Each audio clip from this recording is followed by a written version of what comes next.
create a healthy castle. I have several patients right now that are going to have babies. And some of them have decided ahead of time that they want to provide a healthy environment for their children. I had a discussion today with one woman, and she had already made the decision that we're going to carry this on. We've already put their parents, grandparents on alert. Don't be bringing junk into the house when the kids start eating solid food. We're not going to be doing that thing. We're going to lengthen the time before introducing them into processed things and so forth. So then we engage in this discussion, and I made the recommendation of thinking like your house as the healthy castle, the fortress. She had used the term, we're creating an army here, meaning an army of protection around the children to give them a healthy environment for as long as they can, within reason, being reasonable. And I said, that's a great idea. Think of it as a castle, as a fortress. So when the kids come home, they know that this is where the healthy things happen. Now, on the outside, we don't have all the control over that, right?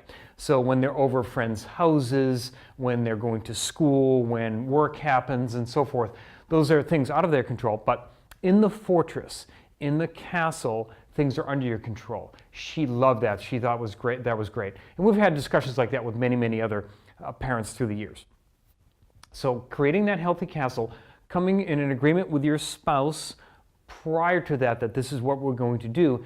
And then we engage in this. She said we're going to be making our own baby food at home as well. Why not? Steamed yams and potatoes and peas and carrots and broccoli and whatever it is. And I raised the point, it's interesting. I find that babies and young children will gobble those foods up for the most part without complaint. When they're hungry, they'll pretty much tolerate most of those things or actually enjoy them.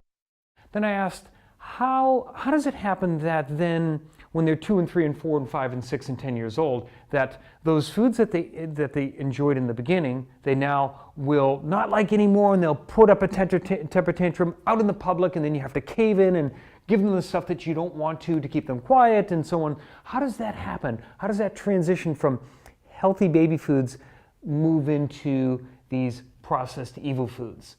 And we thought about that for a moment, and once they get introduced to the dark side, they want the dark side, and they don't want the good stuff that they did like in the beginning. So then we talked about that a little bit further, and we realized to lengthen the time before that transition, or lengthening the time before they get introduced to the dark side, is the key. So the suggestion that I'm passing along, that a lot of my parents and parents-to-be that have said over time, is they're setting the stage before they have their children. They're going to create this healthy fortress, healthy castle, and then they're getting their neighbors on board, they're getting their friends that might have kids around the same age on board, and they're alerting the grandparents, the well-meaning grandparents, ahead of time, that says, this is what we're going to be doing. Join us, please. Let's create the army, a healthy castle. Good luck. I'm Dr. Scott Fuller.